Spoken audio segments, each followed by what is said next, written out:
Ladies and gentlemen, our program is about to begin, so please shut down or mute your cell phones or electronic devices. Thank you.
Good afternoon.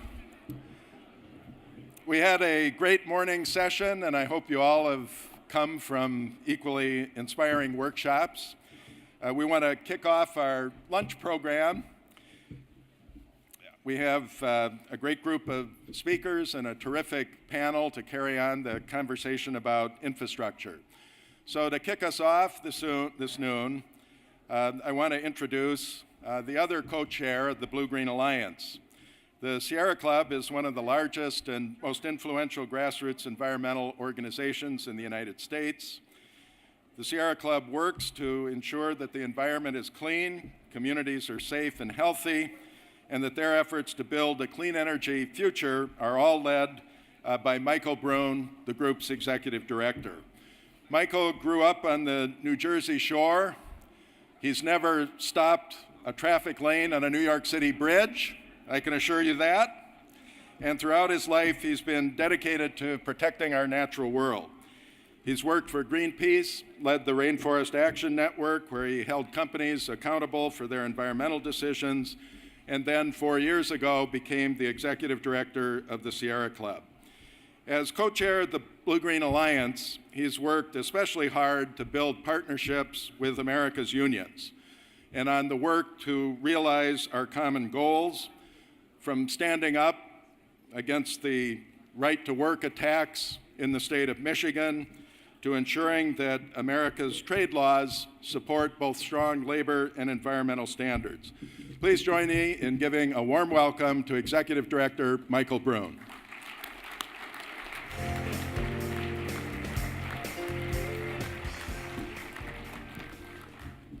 Thank you, Dave. Never had that part of my intro before. Someday I do hope to aspire to unlock traffic, at least, in going into New York. Hi, everybody. So I'm here today. I want to talk a little bit about goals. Goals are important. Of course, it's pretty rare for anybody to achieve something great without at least a little bit of a goal. And most often, the loftiness, the ambition of our goals determines the measure of our success. But as important as our goals are, they can also lead us astray.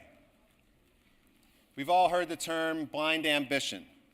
We've all heard the excuse that the end justifies the means. I don't buy that, and I bet nobody here does as well. Ambition, no matter how well it's intentioned, must be paired with honesty and integrity, and most important of all, empathy. Our country, and in fact the entire world, has to achieve an extraordinary goal. And we have less and less time in which to do it.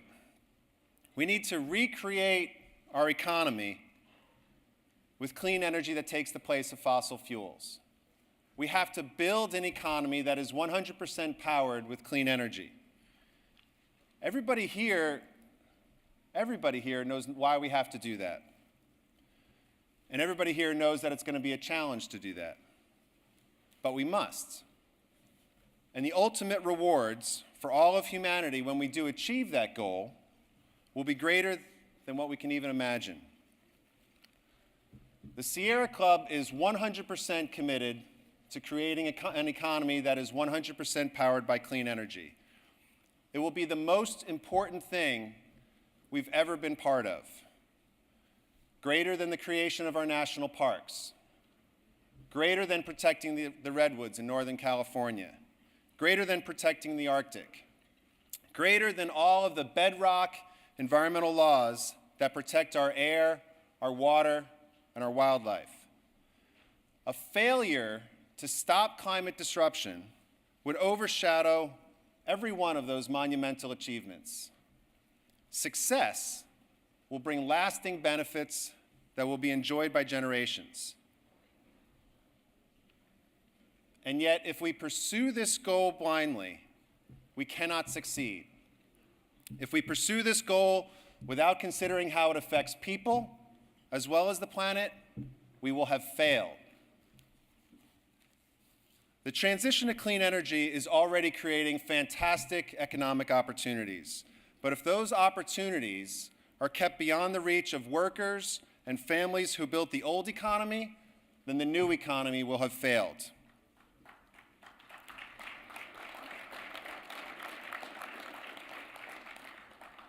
Now, I believe passionately in the promise of clean energy, but I and the Sierra Club, we are determined that any clean energy economy must include a fair and just transition that does not leave American workers and American communities behind.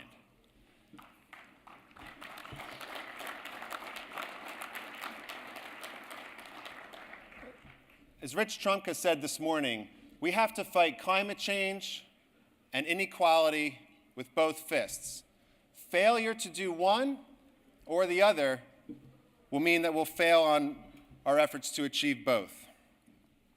This won't always make achieving our goals easier. So be it. Doing the most expedient thing and doing the right thing are almost always never the same thing.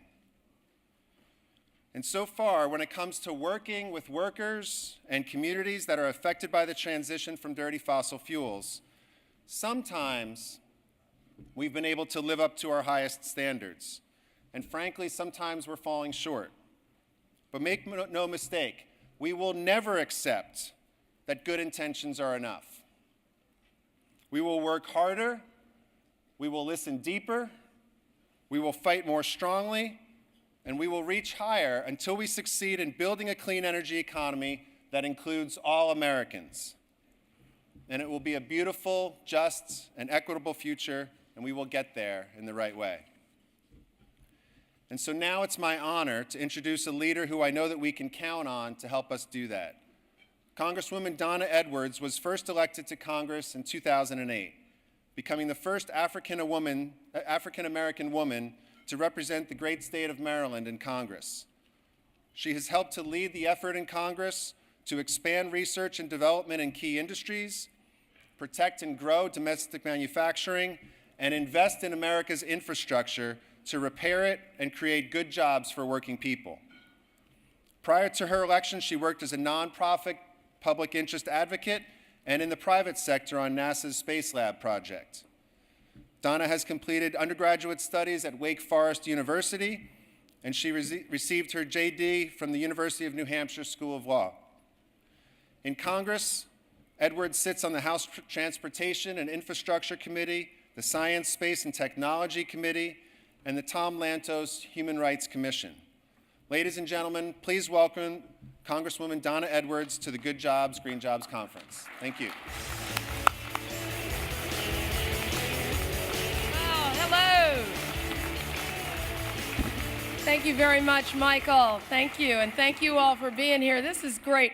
I have to tell you, first of all, I have a little bit of a cold, and so my mom told me that if I want to get rid of this, that I should shut up, which is really hard to do in my line of business.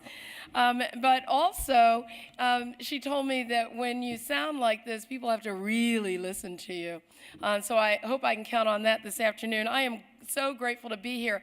I can only imagine what some of the boardrooms, the chatter in the boardrooms must have been when the Blue-Green Alliance was formed. Oh my gosh. The workers are getting together with the environmentalists, and they're getting together with progressive corporations and with people, and they're going to organize. What will happen? And so what has happened is this alliance that we have here, and I am so excited by that, because as a ranking member on our House Science Committee, I have the dubious distinction of every week or so just sitting in and listening to some of my colleagues talk about how there's no such thing as climate change and that humans don't really have anything to do with that. And then on our Transportation Committee about how we really shouldn't have the federal government invested in things like our transportation infrastructure. But I'm here this afternoon because I know that we're in a room full of people who actually believe that, one, there's an important role for the federal government as a partner on investing in transportation, and we know that when you invest in transportation, not only do you create, in all of our infrastructure, our water and our sewer infrastructure, not only do you create good jobs, you create great jobs, but they're all through every sector of the economy. And we also know that that's really connected to the way that we preserve and protect our environment. And so you all get that. And so you will have the challenge on Wednesday, I understand, of going over to Capitol Hill. And you can come by my office and get a refreshment or something. But go by those other offices and lobby them, if you will, please. There are those who also don't quite understand the challenges that we have. So I live here in the metropolitan Washington region. And even though we are not on the Chesapeake Bay, we actually understand that there are things that we do around our infrastructure that have a deep impact on that bay. It's why I've been a great champion of building and using green infrastructure techniques to preserve and protect our water supply.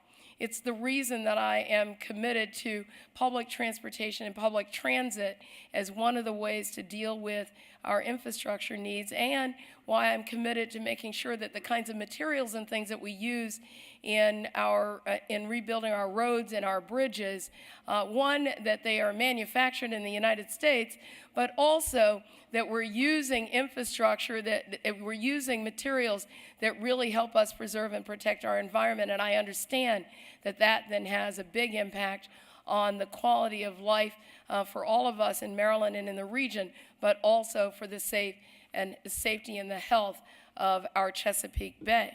And I think our challenge is helping those of us who are all of us around the country, no matter what region we're in, to understand those same things.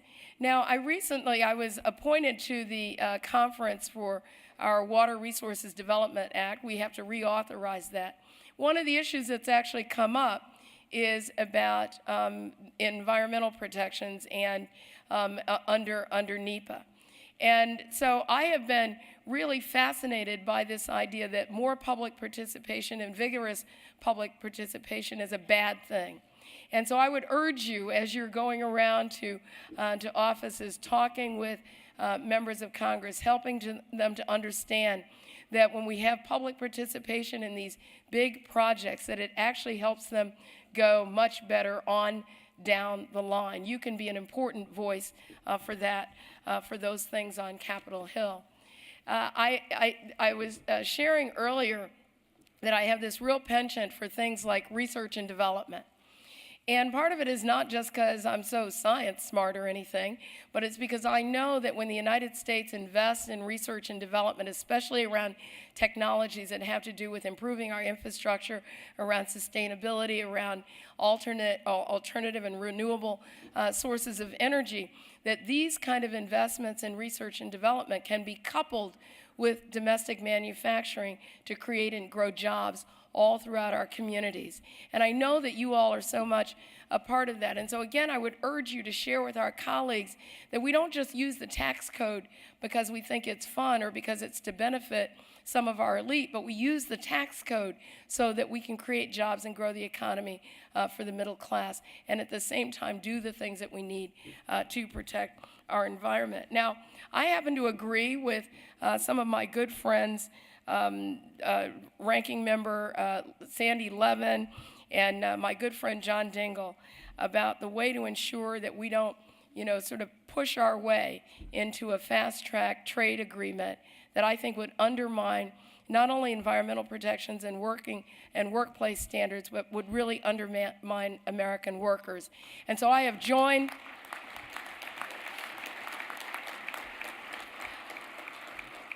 I want to be very clear about this because I think that Congress has a role when it comes to trade negotiations. We've had the experience of having gone through a couple of decades of living under the horridness that's happened in our economy and to our workers and in our environment because environmental and workplace standards have been eroded by trade agreements that really haven't benefited the American worker. And you know what? I think that when you make one mistake, the key is not to repeat it.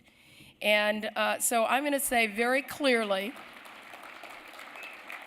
to an administration that I admire, to a president that I admire, that any trade legislation that we consider this year in the United States House of Representatives has to be fully considered.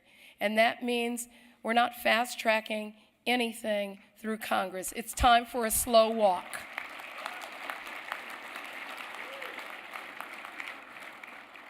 That we all have to be invested in promoting transparency, in strengthening United States enforcement and our competitiveness while we're authorizing trade adjustment assistance. Any trade deal needs to boost the United States manufacturing sector and create jobs here at home instead of sending them overseas. Lesson learned.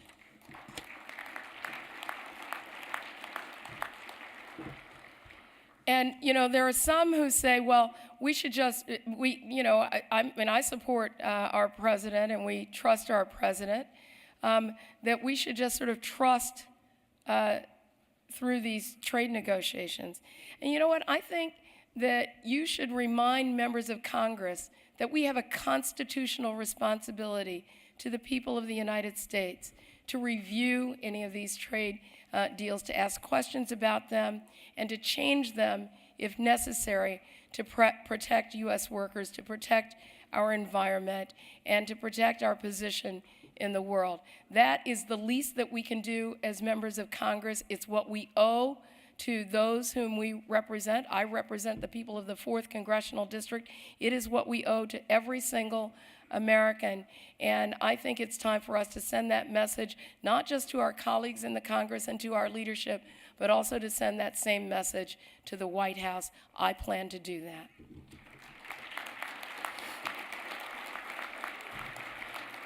And then lastly, this spring, our authority and our spending authority for transportation is basically about ready to run out of money.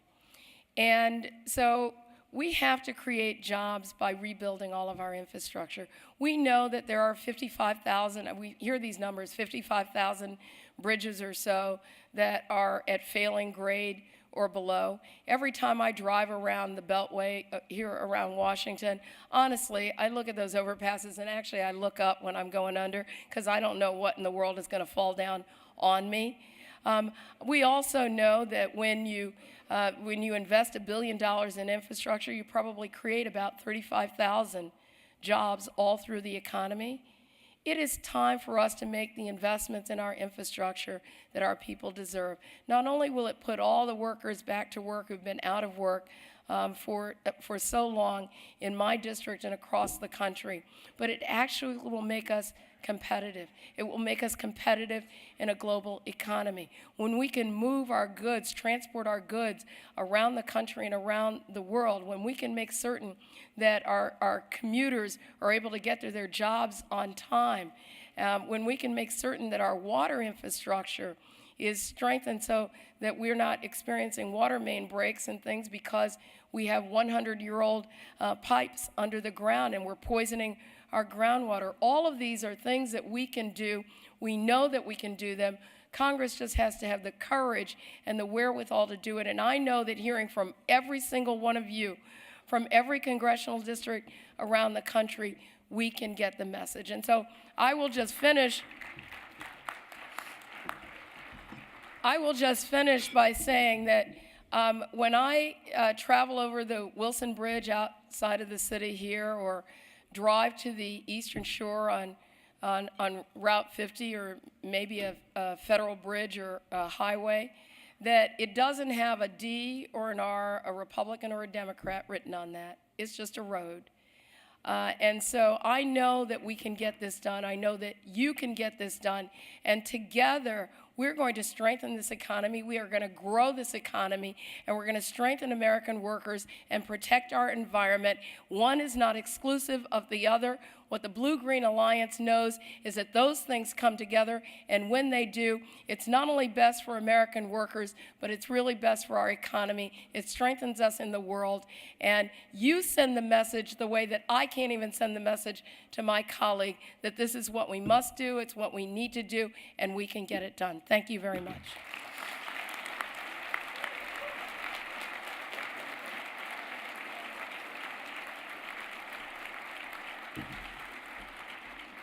Thank you very much, Congresswoman Edwards. You know, today, the U.S. Environmental Protection Agency is the cornerstone of President Obama's strategy to address climate change and create a clean energy economy that can employ every American. Leading that effort is Gina McCarthy. She was appointed by President Obama and confirmed by the Senate as the administrator of the EPA in 2013.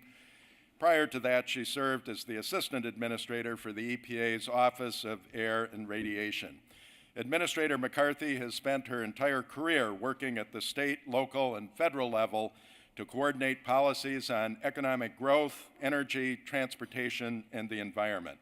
She is a leading advocate for common sense strategies that protect public health and the environment and create good jobs.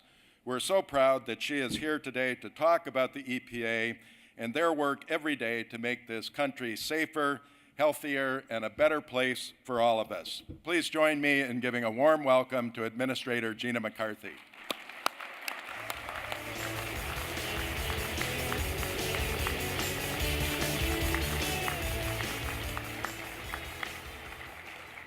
Good afternoon, everyone, and thanks, Dave. It's great to be here. In case you can't tell from my lovely accent, I grew up in the city of Boston. Thank you very much. My dad was a teacher for 40 years in the Boston public school system. My sister's a teacher in public schools today. I've been a public servant pretty much all my life. Whether it's a teachers' union or the steel workers, the moral of the story is the same. Our works and our family values have little meaning without fair protections that keep us all safe and healthy. Because at the end of the day, what is economic productivity worth if our water is too dirty to drink and our air is too dirty to breathe? That principle drives EPA's mission to protect public health and the environment. And today, that challenge continues to evolve. Times are changing. Newer, cleaner energy frontiers are being explored. And of course, the threat of climate change is becoming more and more real to all of us by the minute. Climate impacts are not just hurting our people and the planet first and foremost, they are a threat to our economy. You know how much disasters cost us in 2012 alone? $110 billion. That's a B as in billion. That's the second highest price tag in US history, and that's all off budget. What could we do with $110 billion?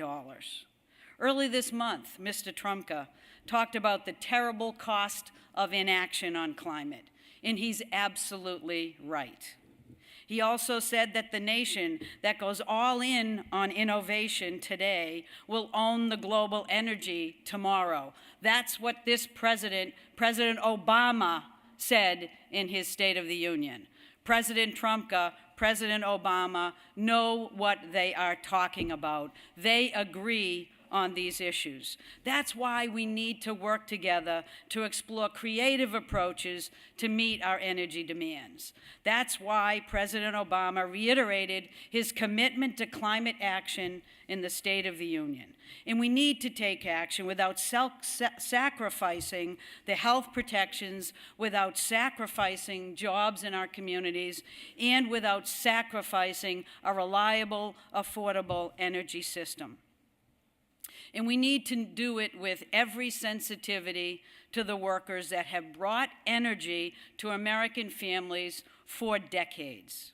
It's not just about jobs. It is about fairness. It is about communities, communities where those workers live. And we need to be sensitive to those issues as we struggle to find the right solutions moving forward. That's what we did way back when we amended the Clean Air Act in the 90s. USW supported that action. The cynics at the time said that if we moved forward with amendments to the Clean Air Act, it would destroy manufacturing. But guess what? It didn't. Those amendments will pay out 30-to-1 in economic and health benefits by 2020. So we know that it's never been about choosing the economy and the environment. It has always been about choosing both. Don't take my word for it.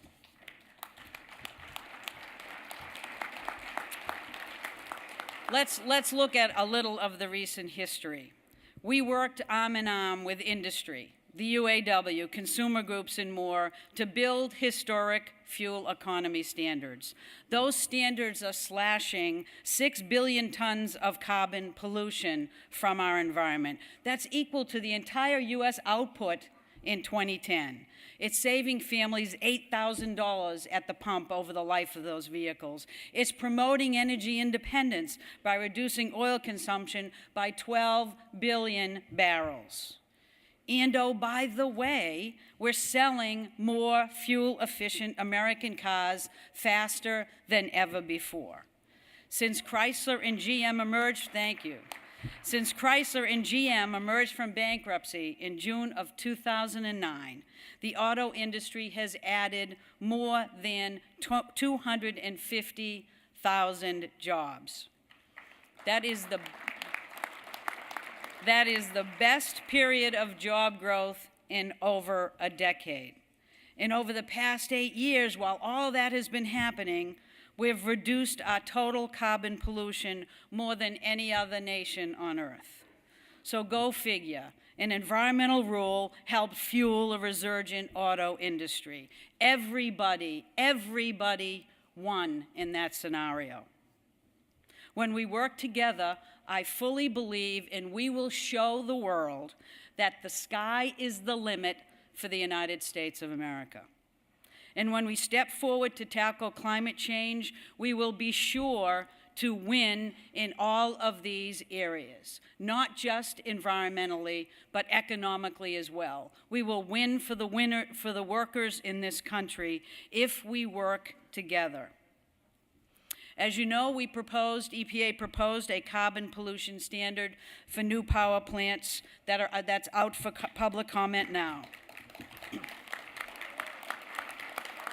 And we are on track to propose common sense standards for existing power plants in June. We have done considerable outreach. If we haven't forced you on a conference call or to a meeting, you may be a unique individual in this room. Because we want to make sure that the standards will be flexible and will build on ongoing progress that is already being made at states and cities. In the end, they are a part of a broader picture that places more jobs and economic growth out in front. With a modern power sector, we are going to encourage clean energy investment that expands domestic industries and secures good-paying jobs here in the United States while making sure there is space for a diverse fuel supply. We'll protect public health and make sure folks are missing less work days, are dealing with fewer medical bills and lost wages, and that our communities are safer and more resilient than they've ever been before. We'll help unleash the power of American innovation. And that innovation will spur the technologies and industries of the future that will keep the United States the envy of the world. I am absolutely sure that by working together, we will seize the opportunity that lies in front of us. We simply cannot fail. Now, how do I know that? Because I know that you don't bet against the American worker.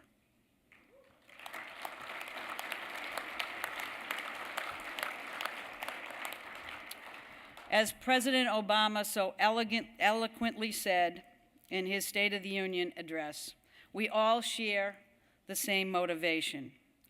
When our kids look us in the eye and ask us, did we do everything we could to protect their health, their planet, and to promote new sources of energy, we want to be able to say loud and proud together, yes, we did. Thank you very much.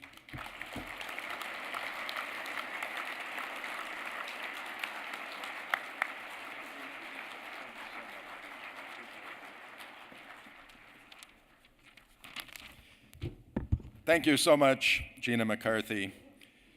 You should know that one of the very first meetings that Gina McCarthy had when she became EPA administrator was with Mike Langford, the president of the Utility Workers Union, to discuss these very issues of fairness and transition. Speaks to her values. Now, before our plenary panel begins, we have a special visitor who's come quite a ways.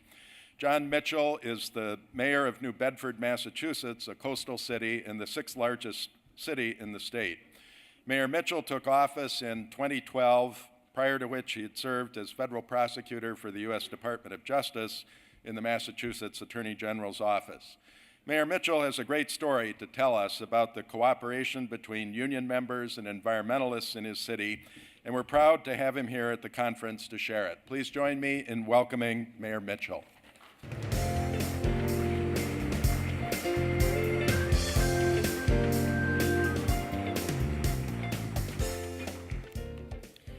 Thank you very much. Thank you, everybody.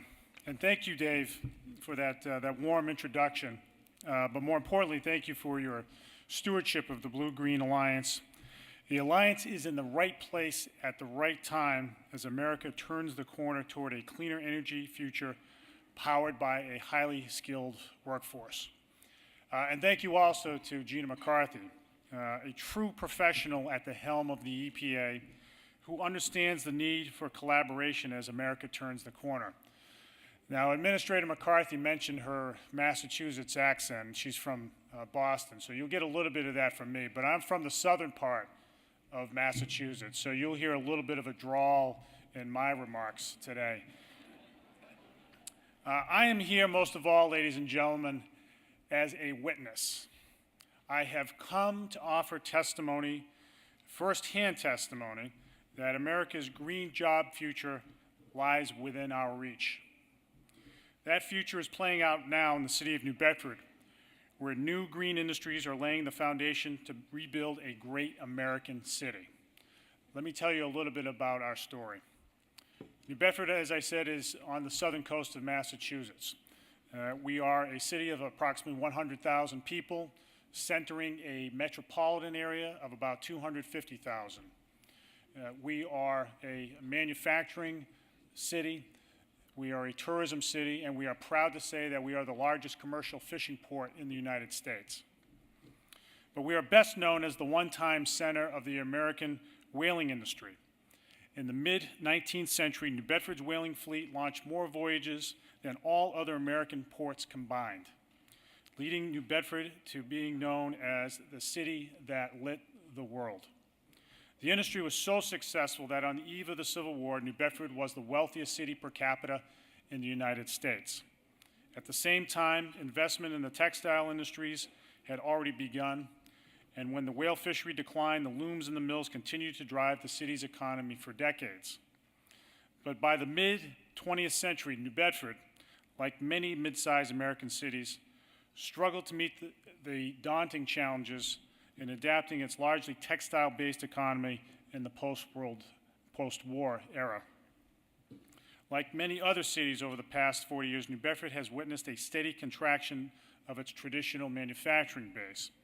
Our unemployment rate has stubbornly remained in the double digits throughout this entire period. As we look to regenerate our city as a place that attracts substantial private sector investment and creates good-paying jobs, creates good-paying union jobs, we again look to the winds off our coast that propelled those whalers in the 19th century. Those same winds are now an abundant and inexhaustible resource that can serve as the foundation of the offshore wind industry in America. The area off the northeast coast just south of Martha's Vineyard is one of the most consistently windy places on the planet, and New Bedford is the closest industrial port. Closest industrial port, and that energy that consists of roughly 25% of the nation's wind reserves in total, has the capacity to light literally millions of homes. Under the leadership of President Obama and Governor Patrick, federal and state policies are moving us closer to the predictability needed for the private sector to invest in the offshore wind industry and create literally tens of thousands of jobs in manufacturing and maritime industries. None of this, ladies and gentlemen, is pie in the sky. We need to look no further than Northern Europe, where just 15 years ago, European governments put into place the incentive framework that is similar to what's in place today in the United States. This resulted in hundreds of millions of dollars in private investment and thousands of new direct and indirect jobs in a supply chain that runs from the shop floor to the boardroom, from the retail store to front to the waterfront. I have seen evidence of this myself. Last year, I led a trade delegation to Northern Europe to places like Bremerhaven and Cuxhaven, Germany, where the offshore wind industry has taken root. These port cities, in many respects much like New Bedford, have had unemployment rates in the last 10 years that topped 25%. And both now are down to about 10 or 11% thanks to the investment in the offshore wind industry. It was inspiring to see mid-sized cities much like mine come back to life. And it is especially exciting to walk through their new factories in which once unemployed union members are earning a solid living to support their families. It is inspiring to see new jobs created literally overnight. Men and women welding, men and women running barges, men and women assembling turbines. It was all very real and could be all very real here in the United States in the coming years. In New Bedford, when it comes to clean energy, we are not waiting for things to happen.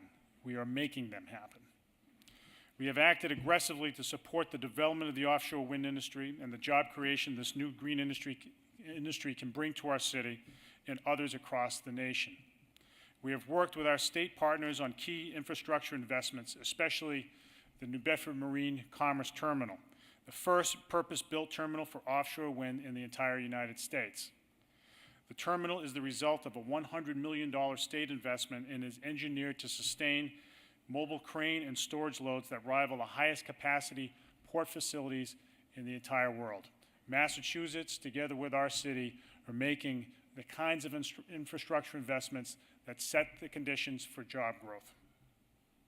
We have created the New Bedford Wind Energy Center, a single entity in the city fully focused on supporting the development of the offshore wind industry and ensuring that this development fits the city's comprehensive economic agenda.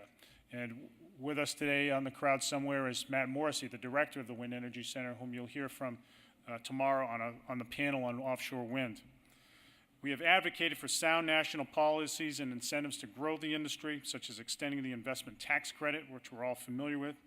We have also advocated for pro-growth policies that offshore wind projects sign power purchase agreements for renewable energy. And we have worked closely with our partners from private, nonprofit, and education sectors to ensure that our students have the right science and math skills for the jobs of the future. And we have built deep relationships with the offshore wind industry leaders such as Cape Wind, Siemens, and Deepwater Wind to ensure that the jobs of the future exist in our city.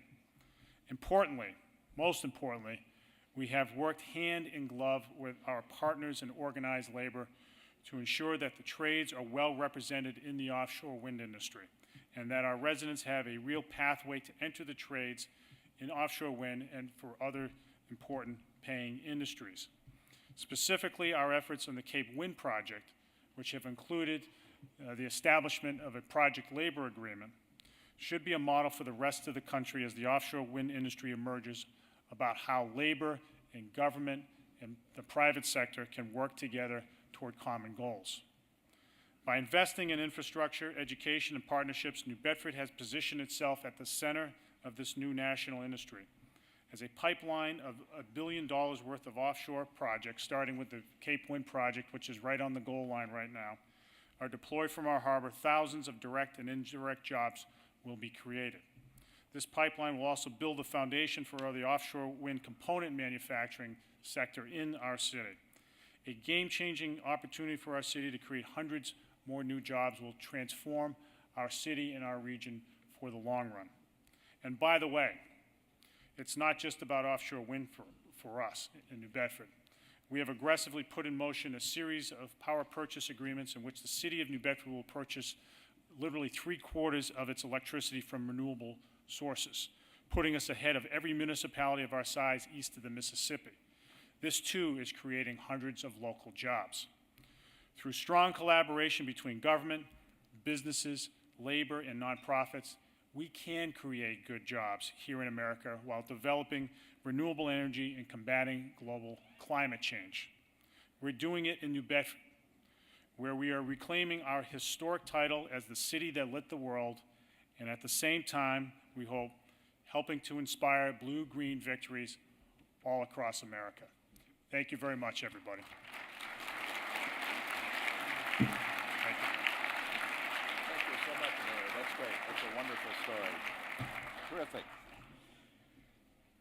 As our panel comes in to take their seats, I want to take this moment to introduce Peter Lehner, who will moderate and introduce the panel. Peter is the Executive Director of the Natural Resources Defense Council, a position he assumed in 2006.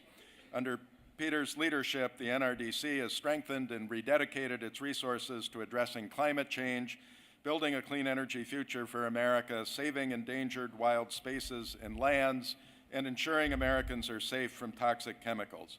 Peter brings a wealth of experience to his position as Executive Director, including creating and leading the Environmental Prosecution Unit for New York City Law Department early in his career, and then serving as Chief of Environmental Protection Bureau of the New York State Attorney General's Office. Peter, I'm going to turn the panel over to you and the rest of the folks. Thank you. Thank you, Dave, and it's always a pleasure to be on any stage with Dave, who is truly a giant in our efforts for a clean environment, a healthy future, and strong, good, clean, green jobs.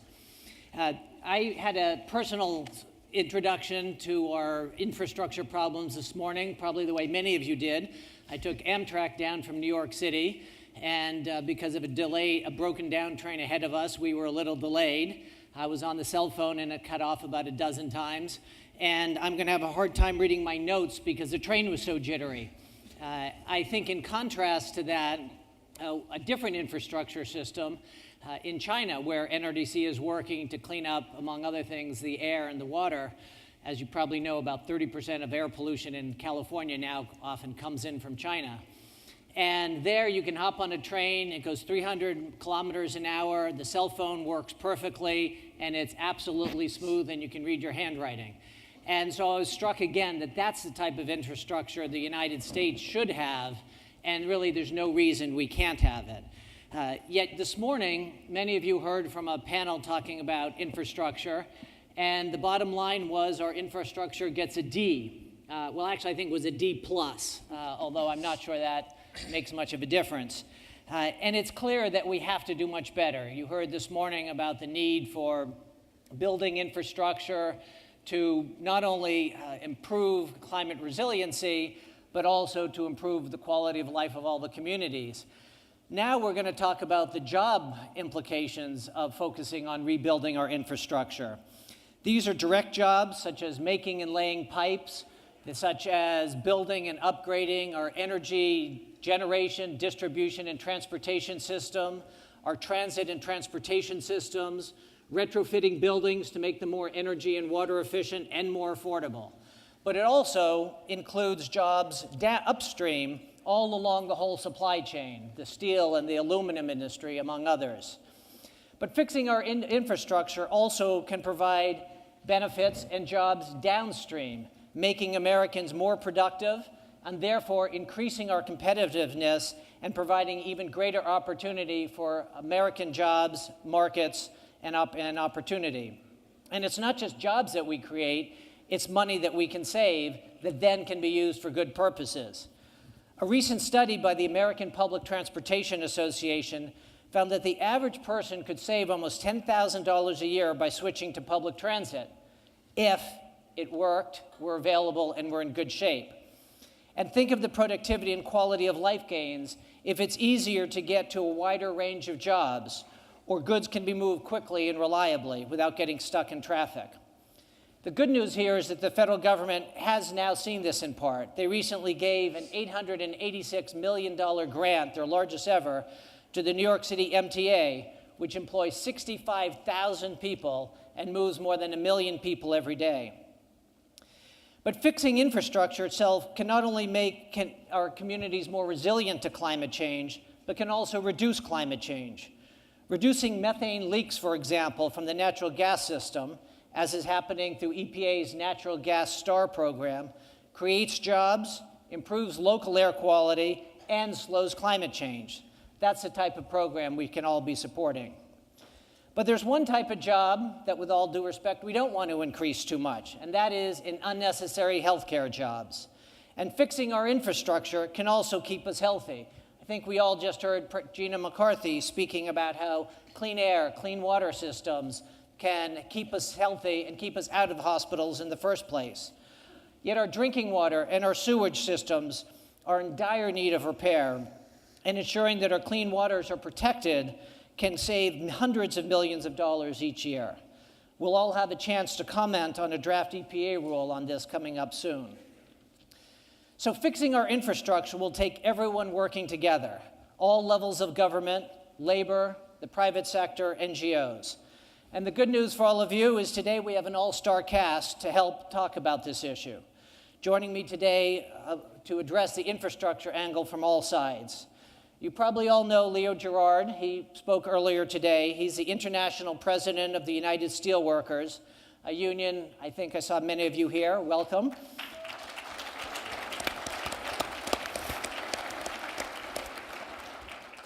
Since he became international president in 2001, Leo has really led the charge to bring manufacturing back here to the United States and has fought to win clean energy jobs for everyone. He's also been a real leader in the creation of this organization, the Blue-Green Alliance, for which we all owe him a real personal thanks.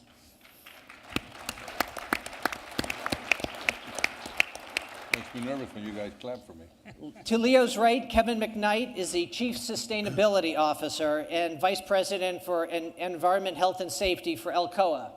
Alcoa is the third largest aluminum producer in the world and a leader in the efficient use of water and energy and in minimizing wastes.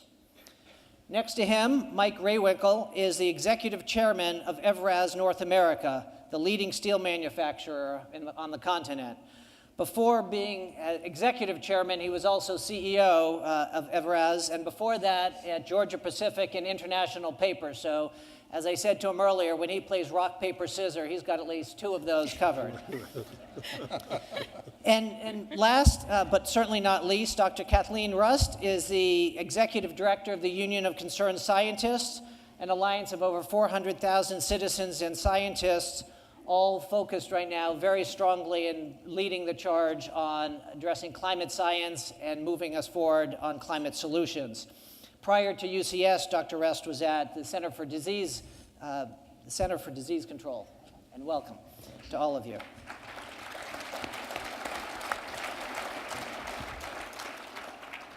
So I'm going to be asking a few questions of our panel, and I think we'll have a good interchange. So earlier this morning, Kathy, we heard about the dire strait of the infrastructure. When it comes to adapting to and mitigating the worst effects of climate change, why is it so important that we focus on infrastructure? And what stress in particular is climate change putting on our infrastructure? So here's what we know. Climate change is happening. Communities all across the country are already experiencing the impacts that are associated with this new reality that we're facing. I'm sure that all of you out there have either experienced some extreme weather events, extreme heat, drought, wildfires, sea level rise, and flooding. And the science tell us that these impacts will continue and probably even get worse in the decades that are coming. And so these kinds of impacts pose really serious threats to our infrastructure. So I'll give you just a couple of examples. Let's look first at our energy infrastructure and the reliability that we come to depend on from our electricity system. So we know that strong storms can damage power plants, transmission lines, and disrupt fuel supply infrastructure. We know that flooding due to sea level rise, storm surge, or extreme precipitation leaves our utilities vulnerable. We've seen this. We saw it loud and clear with Hurricane Sandy. Heat and drought are already putting pressure on our electricity supplies. Some of you may have experienced this, but you may have read about the fact that many of our fossil fuel power plants and our nuclear plants have already had to shut down or scale back production due to either water shortages or high temperature in the water, too high for cooling. Those of you from the West have probably seen the wildfires, which can cause a lot of physical damage to our transmission lines that carry our electricity for really long distances. So these kinds of impacts can lead to really dangerous and costly shutdowns and blackouts in our energy sector. If we look at transportation, we can see, again, if you lived in Colorado, you probably experienced it just this past summer with flooding that damages our roads, our bridges, our railways, greatly impacting land-based transportation. Sea level rise can also affect shipping routes, ports, our marine infrastructure, and flooding can also impact air transport systems depending on where they're located. If we look at our water infrastructure, what we see with climate change and will continue to see is that we're either going to have too much water or we're going to have not enough water. So we have seen how increased precipitation can overwhelm storm water and sewage infrastructure, really posing grave threats to health and the environment of our communities across the country. So what I can say is these threats are real. These threats are serious, and that it's critical that we begin building an infrastructure that's resilient to these kinds of climate change impacts. It takes money to do these things, but the cost of inaction is enormous. The cost will only get higher the longer we wait. Thank you, Kathy. So turning to you, Leo, your members are all in manufacturing, and we're not having enough of it. What are some of the federal solutions that can help reinvigorate our infrastructure system? For example, the infrastructure bank, will that help? Of course. The number of things that could be done.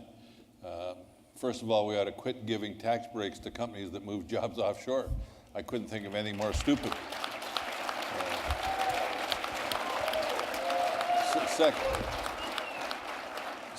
Secondly, we ought to quit signing trade deals to give our jobs away. I'm not... none of our members are opposed to trade. We think trade is an important thing, but we ought to have a balanced trade approach.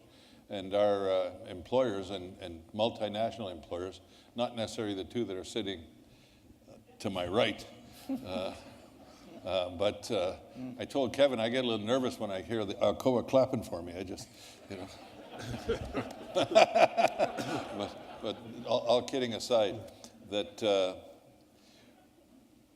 you know, if having a huge trade deficit was a good thing, then I have a very simple question: why does no other nation want one?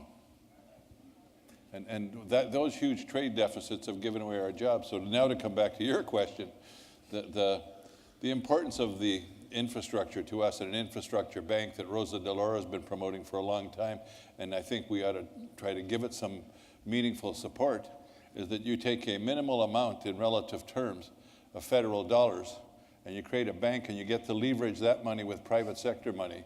And it's believed that for about $25 billion over time, that could be leveraged to almost $550 billion a year.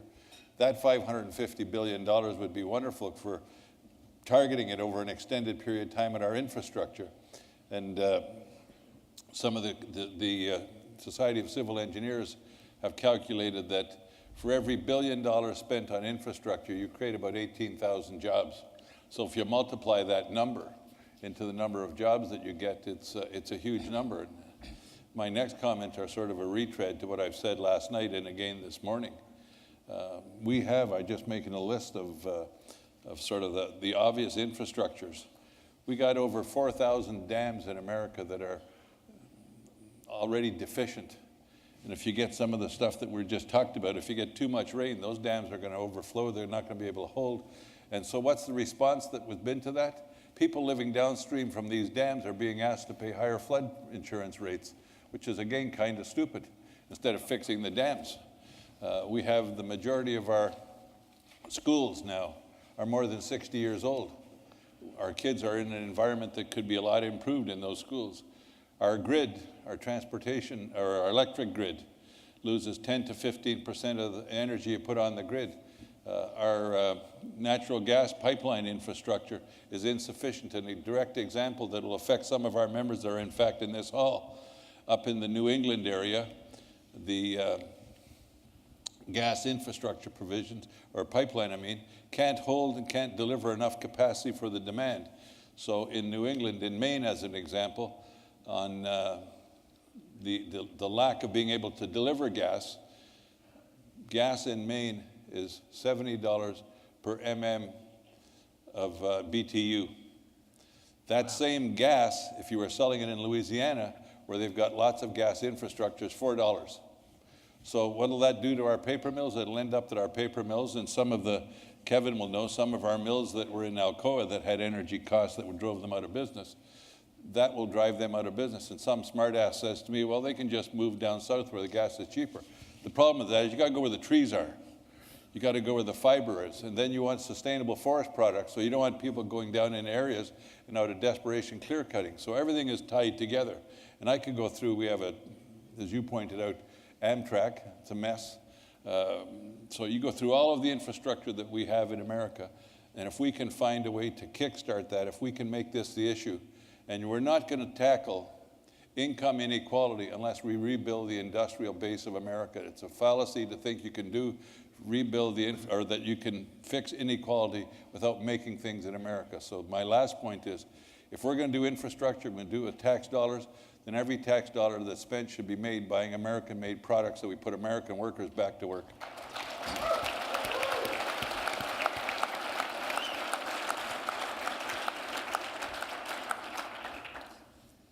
So many opportunities. I will say that in some places I've heard people actually downstream of dams being asked not only not to pay higher insurance, but to move, which is even worse. Kevin, a lot of our infrastructure is going to be built out of aluminum, and yet aluminum is a big industry with its own footprint. But you guys have been the leaders in sustainability. So tell us about that and aluminum's role and sustainable manufacturing in infrastructure. Well, first of all, we're a manufacturing company. We make stuff. And we've been contributing to sustainable infrastructure solutions for about 125 years, ever since we invented the process for making aluminum. Aluminum is really a fantastic material for sustainable infrastructure. Its lightweight, its strength, and its durability make it ideal for transportation and building applications. Just last year, we finished a $300 million expansion at our Davenport, Iowa facility to make aluminum sheet products for the auto industry. We added 300 brand new jobs in Davenport. We're also working right now on an auto sheet facility in Alcoa, Tennessee, near Knoxville. When that's completed at the end of this year, it will add 200 new jobs, advanced manufacturing jobs. And during construction, it's supporting about 400 construction jobs. Another area where aluminum has been very prominent in sustainable infrastructure has been in building and construction. I think you've heard a lot of discussion this morning about the impact of buildings on energy and energy consumption. About 70% of the electricity that is consumed in the United States is consumed by buildings. And they actually are responsible for roughly 40% of the greenhouse gas that is emitted. Alcoa as a company is the leader in aluminum building applications that can save energy in buildings by as much as 50%, can save greenhouse gas emissions, and can actually help buildings achieve green building standards. And we heard a lot about climate change. Our panelists talked about the weather issues with respect to climate change. That's bringing a growth in new products like hurricane-resistant buildings. We've now got a building panel, a framing system, that can withstand impacts from objects of up to 250 miles an hour. Again, just responding to some of the risks that climate change brings for us. Impressive. I hope we don't see winds of 250 miles an hour, except on a high-speed train. But I hope you're in an Alcoa building if you do. Exactly. Or from a Republican senator. No comment. Mike,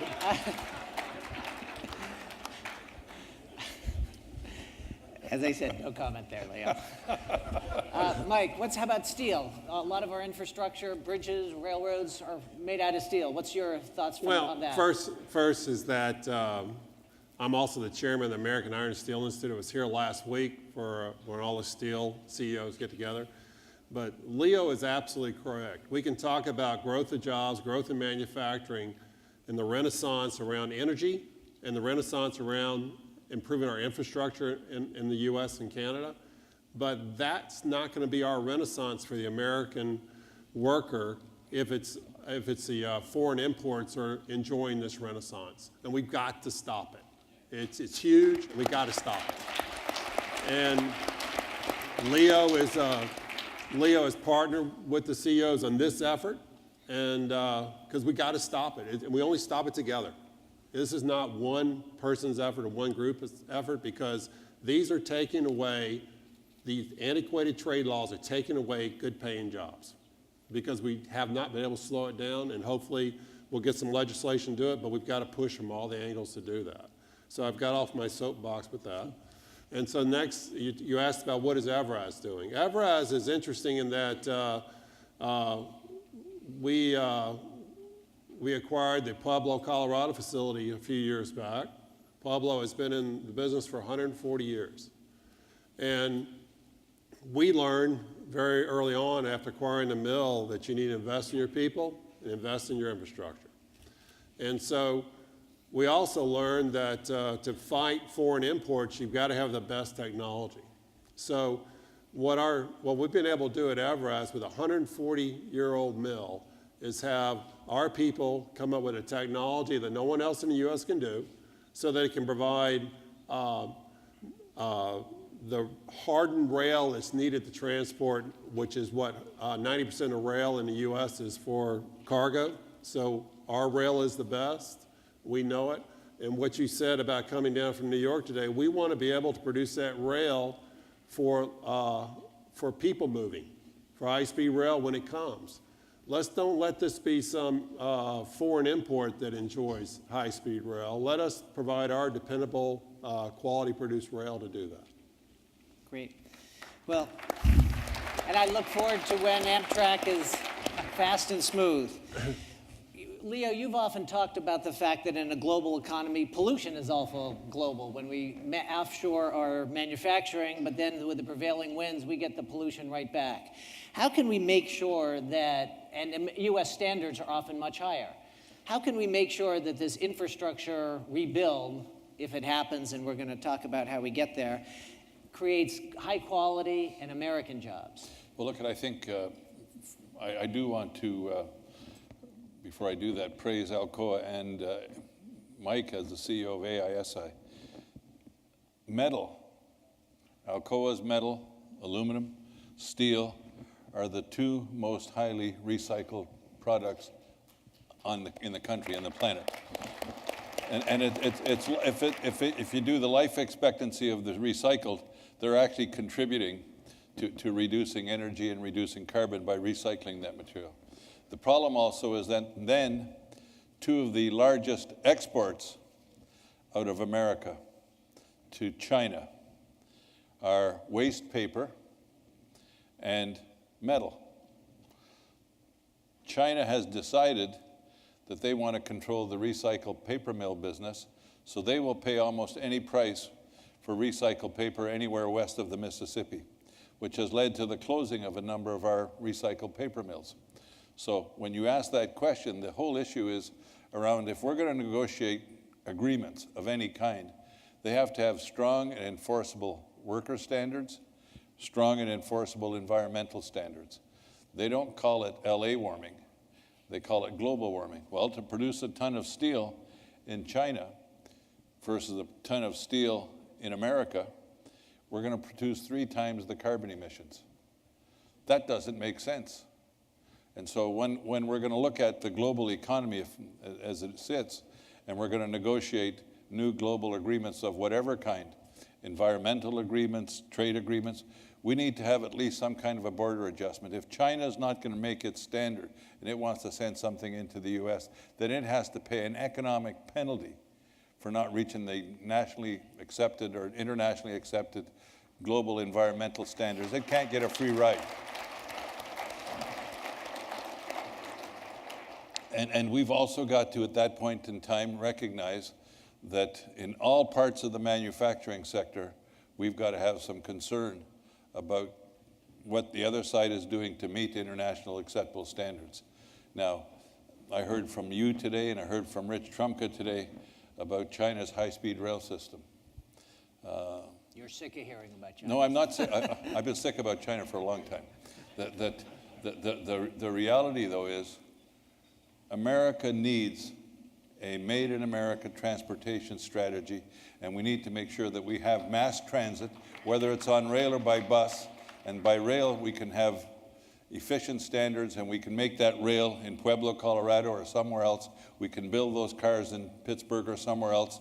We can look at whether we have aluminum or steel and fiber or something else. We can do all that stuff. What we lack is the political will. And I think we're a number of people in this room who are going to go up on the Hill in the next day or two. We need to make sure that we tell every member of Congress, if you don't get up off your ass and do something, you ain't going to get elected the next time. We're sick and tired.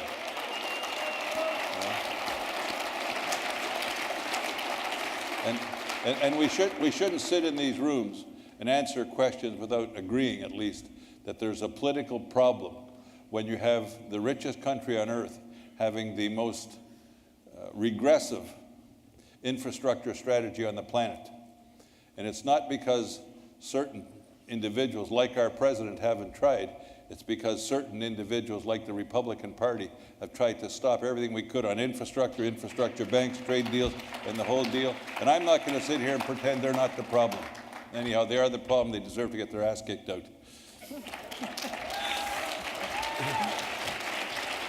Well, it's absolutely clear we have to work on this all together, not only all the parties here, but as we said, all the parts of the government. Kathy, we've been talking a lot about... Damn it. Kathy, we've been talking a lot about metal. One important place that goes is in pipelines or energy infrastructure. Tell us about why we need to focus on our gas and energy infrastructure.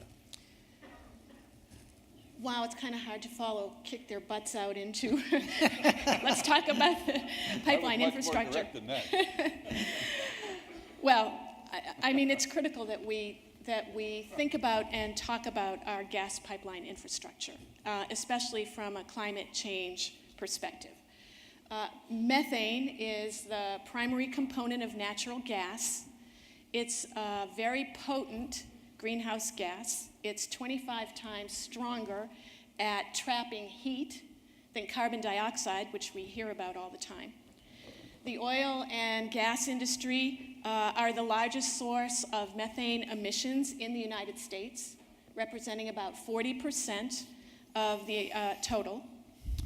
And while it's true that natural gas burns cleaner than coal, fugitive emissions, leaks, from the production site or from our pipeline infrastructure really significantly reduces the climate benefits of trying to shift from a coal-based electricity generation system to natural gas.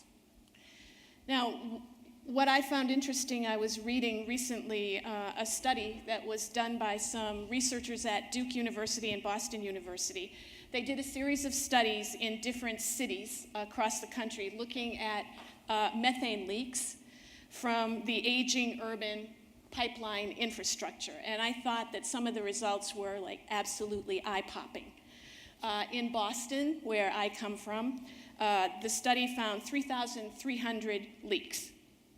They were mostly tiny, but in 6 locations they had gas levels that were higher than the threshold at which explosions occur. Wow.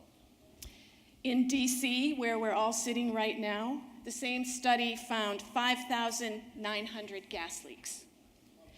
Again, a lot of them were tiny, but at 12 locations, all of them in manholes, again had levels of methane concentrations 10 times the level that you need for an explosion. So here's what we need. We need stronger state and federal laws and regulations to reduce methane emissions from our natural gas production, processing, and distribution system in this country.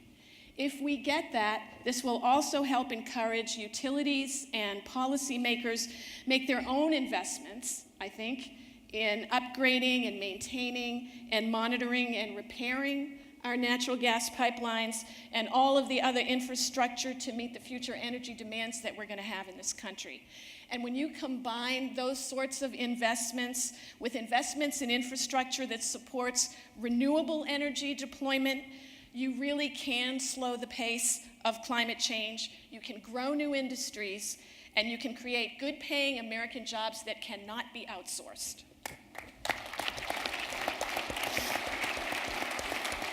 Mike, before I turn to you, I do want to, by the way, thank you, Leo, for not commenting on explosive levels of gas in a certain building in D.C. Good of you to restrain yourself. Give it time. Mike, a lot of the pipeline repair will be steel. Talk about the steel angle on that. Well, first off, you mentioned I was in the paper industry. For you paper guys out there, I'd argue paper is one of the most recycled products too now, buddy, okay? You know, along with steel. So we 90% recycled. So we have a great sustainability message throughout this hall with paper and steel too. So on steel, the infrastructure spending is again, I want to go what Leo was saying, is that It is our renaissance. Again, we are, as ever, a big pipe producer in North America, one of the largest. But here's the problem, is that how do you ship our recycled material of steel to Turkey, go on a little boat over there, produce the steel in Turkey, ship it back on the boat, have it land in Houston, and at that point, be competitive with our products? Well, you can't. It means that, that you've got an unregulated country that has poor employment practices, poor pollution practices. They don't have what we have in this country. And so we need to protect that, because we can do all we can about climate change, but we need to put these manufacturing inside North America, because we know we can have a sustainable environment. And so as far as the pipe infrastructure, it's massive.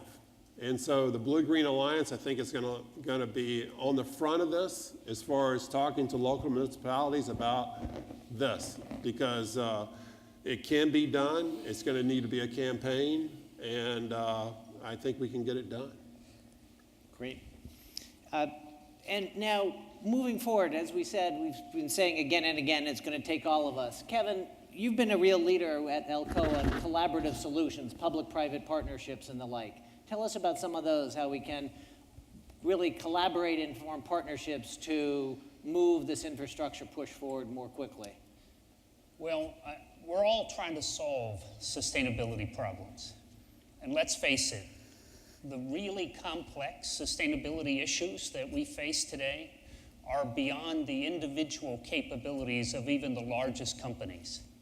This takes collaborative activity. It takes us working together if we're going to find the innovative solutions that drive the social and environmental change that we need. Government, NGOs, scientists, labor, companies, communities, we all have to have a seat at the table. Alcoa has been leading certain collaborative efforts. One that comes to mind, and Leo mentioned the recycling. We're very proud that aluminum as a material is very, very recyclable, and it will not lose its qualities in the recycle loop. But we don't have enough recycling in the United States. Alcoa started a collaboration called Action to Accelerate Recycling. The purpose of this was to bring the entire packaging value chain together and to try to realize the value in recycling that no individual company could realize on its own. Even though we recycle 54% of the aluminum cans that are consumed in the US every year, the other 46% end up in landfills. That's almost $1 billion in value. When you look at other packages like glass and plastic PET bottles, the rates are even lower. Glass bottles, about 33% get recycled. Plastic PET containers, about 29%. One of the biggest issues is lack of infrastructure to allow us to manage that closed loop recycle. We really have to go after the infrastructure. A 20% improvement in recycling rates across all containers, not just aluminum, all containers, would drive billions of dollars in recovered value from material that's being thrown away today, would save millions of tons of greenhouse gas pollution, and would create good green jobs. I mean, that's the key. I mean, these kinds of collaborative efforts are possible. We just have to have the will, I think Leo said it, the political will to go after them. And we're going to need people to step up, people to take the initiative, people to lead these, and we're going to need everybody to join together because we can't do it alone.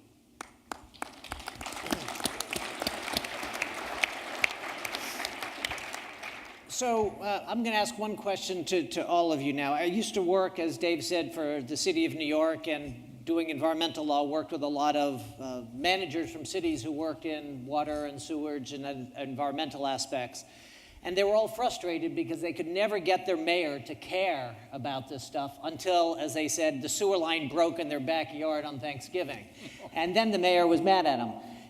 But a lot of the infrastructure is invisible. How can we, all of us here, and this is my question for all of you, work to get attention on infrastructure, not just in Congress, but in state houses and in city halls now, before bridges collapse even more, schools fall down, drinking water gets people sick, or sewage lines break on Thanksgiving? What can we do to get attention on this right now? Leah, we'll start with you. Wow. I guess what's going through my mind is a couple of comments I've heard over the years, and maybe I'll regurgitate them. One is build it and they will come. The other is success has many parents, failure is an orphan. And last but certainly not least, a friend once said to me, an old proverb that he said, unless you change direction, you will continue in the direction in which you are heading. And if you put those three things together, clearly we can't keep doing what we've been doing. And I think that part of why a few of us wanted to create the Blue-Green Alliance is we wanted to challenge some of the false dichotomies that were there. The one that we heard all the time, especially when I was growing up, is you can't have both a clean environment and good jobs. And I believe that's absolutely untrue. You're either going to have both, or in the long run we'll have neither. And the other piece of that, I guess, is that maybe Kevin was alluding to it. There's no one organization. There's no one movement. There's no one environmental group. There's no one labor group. There's no any individual organization that can take on and challenge this direction we're going in by themselves. Part of the reason we created the Blue-Green Alliance is so we could broaden the coalition.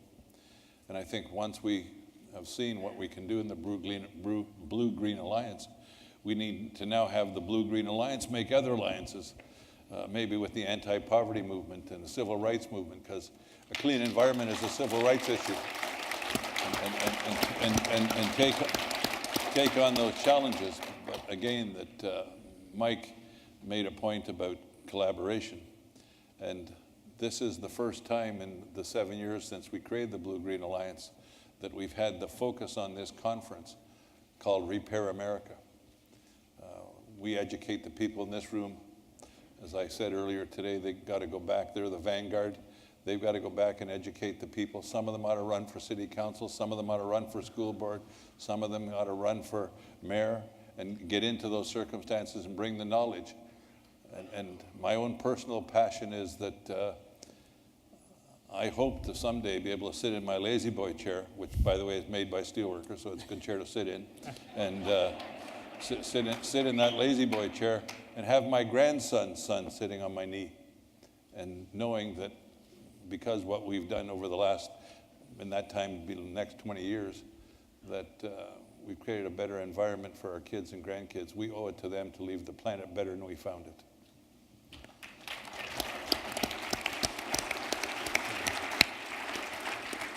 All right, Kevin, over to you. What can we do to get infrastructure a hot topic of discussion at every level of government? I knew I shouldn't have sat in this chair because I have to follow Leo, and he's always so eloquent. So, bullshit.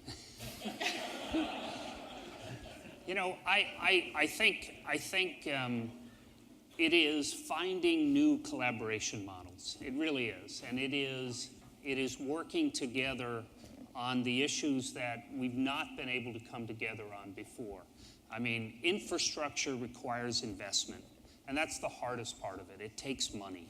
So we have to come up with the right models for investment and the right models for governance so that we can free up investment to drive infrastructure improvements.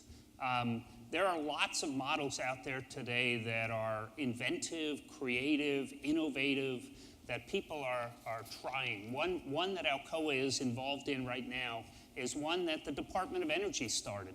It's called Better Buildings, Better Plants Initiative.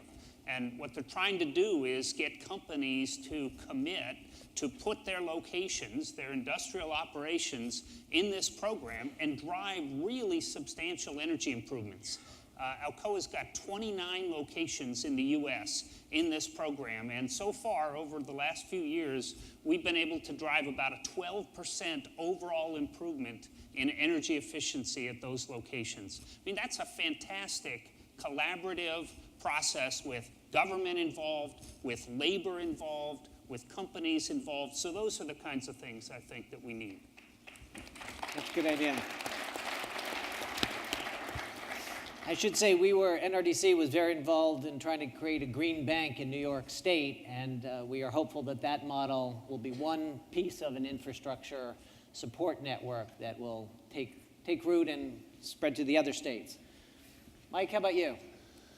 Well, my thoughts are always simple. I'm from Alabama, okay? So, and it's real simple. And the message is that those of us that have a presence here in Washington, we need to be loud. And I ask you in the local communities, you need to have a loud, knowledgeable, reasonable voice. If you're not loud, it's hard to work here in Washington.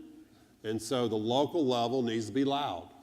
It needs to be loud about that city that doesn't have the infrastructure. Be loud. We'll hear it in Washington. And that's my message. You got to be loud.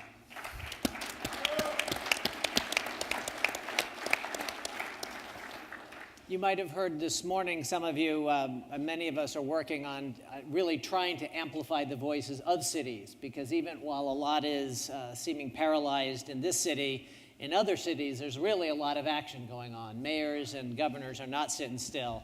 And so certainly I think that's right. Working with your locals, government and others, and helping them be loud can be very persuasive. Totally agree. Kathy? Well, I like the Be Loud message. I also like the idea of ensuring that we have multiple voices representing multiple constituencies, talking loud. I think all of us need to be aware and help our friends, families, neighbors be aware that, too often we take our infrastructure for granted, right? We flip the switch, we expect the lights to go on. We turn on the faucet, we expect clean water to come out. We're commuting to work and we expect that, the transportation system is going to get us quickly, or that the road's going to be there and not buckled or broken away. And I think that we all can play a role in helping our friends, family, neighbors, and our local policymakers connect the dots between what's happening on the ground relating to the impacts of climate change that we feel as people and as families and as communities, but that are affecting the infrastructure that we talked about. And then at the same time, making sure that we have people that are bringing sort of connecting the dots to the economic arguments that we've talked about. And helping our local policymakers understand what they're spending right now in order to respond to events that have happened or prepare for infrastructure impacts that are going to happen, or what they could possibly generate and bring into the community with new jobs, clean jobs, infrastructure repair jobs. So I think helping people connect the dots, all of us, helping people connect the dots, and as you say, be loud and be many. Yeah, as you said, making the invisible visible and known. One of the interesting things is we're struggling so often with pollution and other disease here because it happens 10 years later or it's invisible. So our job is to make people really understand what's going on. So before we close, I'm giving Leo, as the organizer, a 1-minute opportunity. I want to do a confession, I guess. I've been running my mouth for a long time, and we decided last year that the steelworkers had to put up or shut up. So we're retrofitting our building. It's going to become a LEED certified building. We're going to spend about $6 million, but we're going to recoup that. Don't clap yet. We're going to recoup that. This is the message I'm sending to those that can do this. We're going to recoup that investment over roughly 15 years. That's a better return on investment than if we were buying government bonds. And so that can make a big difference. The last thing I want to do is I want to thank Peter Lerner. Peter, at the head of his organization, was one of the first environmental organizations to come and join the Blue-Green Alliance after we've created it, and he brings a strong voice to our meetings. I want to thank you, Peter. It's a pleasure. And so I want to close by thanking all of you for being here. As you've heard, it's really important that your voice be loud, be targeted, and please don't let up. We got too much is at stake. Thank you all for being with us.